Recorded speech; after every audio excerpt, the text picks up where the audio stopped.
Hi friends, I hope you are doing fine. Today we'll talk about linear equations. In particular, let's talk about how to determine the solution based on two equations. Actually, what type of solution? Okay, so let's go. So we are going to use a graph in particular the Cartesian plane to help us. So this is the x-axis, y, y dash, and x dash. Okay. So now, for a solution to happen, the two lines must intersect. For example, so this is kind of a rough diagram. Please don't mind the curved lines. Right. So in these two lines, this point, this one, this intersection, this is the solution of the two lines. Right. So you now must be wondering, what is he telling? How can the linear equations be in a line? So linear equations basically the fact, so in the name itself, it's given linear equations. Linear means line. So it creates a line, like for example, x plus y equals 6. So this can be the formula for a line. So x can be 2 and y can be 4. 2 plus 4 equals 6.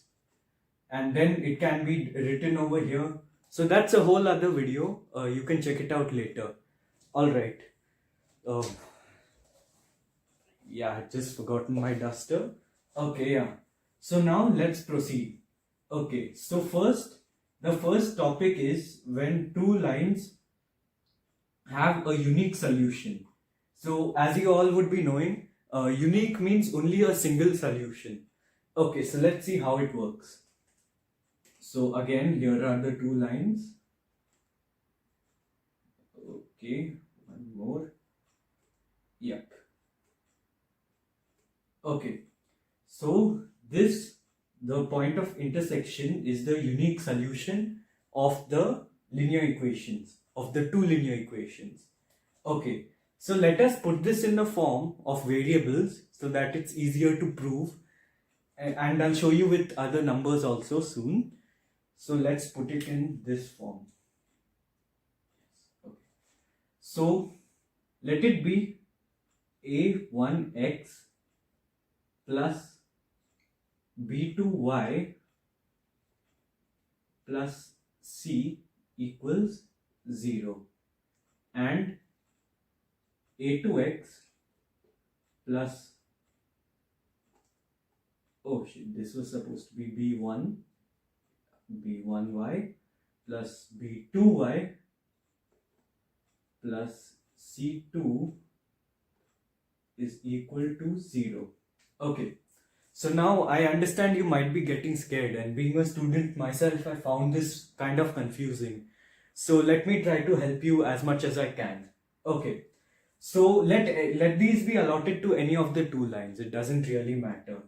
Okay, so in your textbook, the formula is given as, for unique solution, a1 upon a2 is not equal to b1 upon b2. Okay, so now instead of just remembering like this, it can get a little confusing, right? Especially with the other formulas that I'm about to tell, it can be a little confusing. So I found a way. So after seeing quite a few questions, I also found out that it's unequal to C1 by C2. So we can think about unique solution as nothing is equal. Alright, so nothing is equal. So A1 by A2 is not equal to B1 by B2, and it's not equal to C1 by C2 either. Alright, so I hope you got it. We'll do a few questions in another video, and this is just the concept. Okay, so oh no, I'll just write it down in the corner. Unique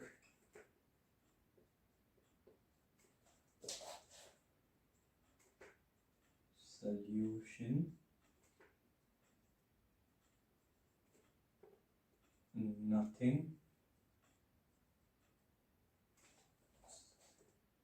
nothing is equal, or a1 upon a2 is unequal to b1 upon b2, which is unequal to c1 by c2. Okay, so now I'll give an example right now itself. So for example, x plus y is equal to 6. X minus y is equal to 2. Okay, so now we'll just simplify this. Y gets cut. 2x is equal to 8. Therefore, x is equal to 4. Okay, since the 2 went down in transposition. And now let's check it out for y. So clearly y is equal to 2. When you substitute x is equal to 4 over here, you can find out the value of y. That's no problem. Okay, so now x is equal to 4, y is equal to 2. So now we know that. Okay, now and we also know that it's a unique solution. It can't have more than one solution.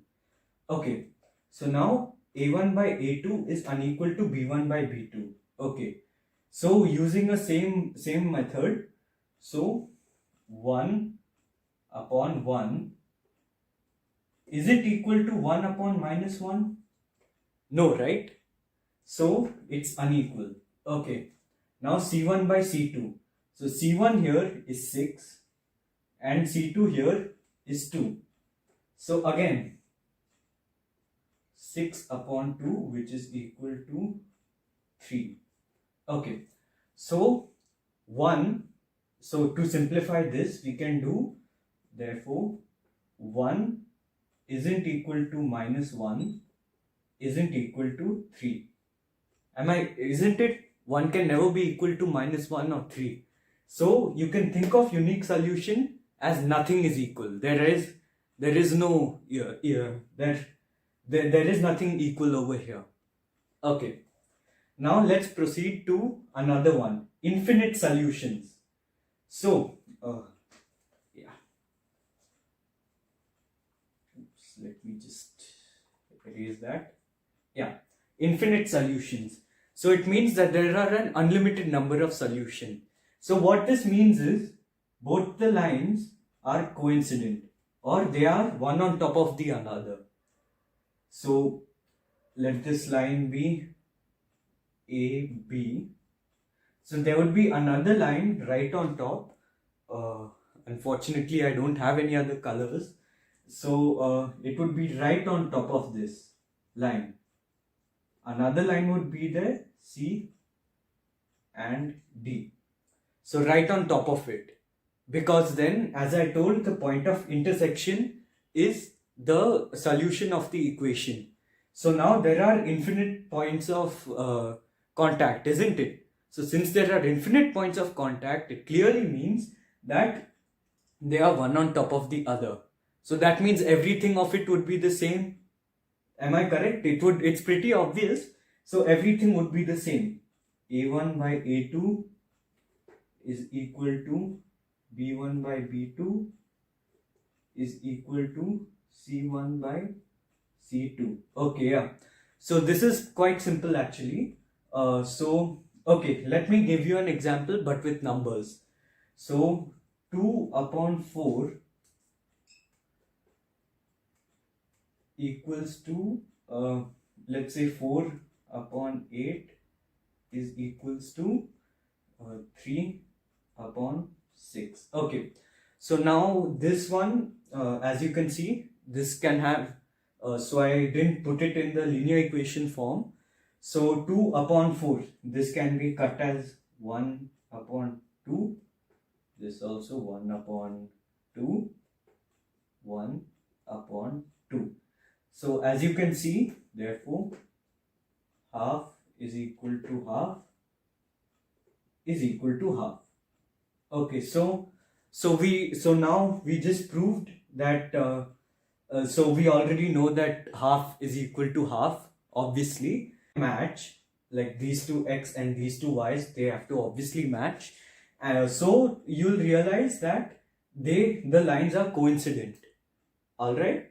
So this is done now.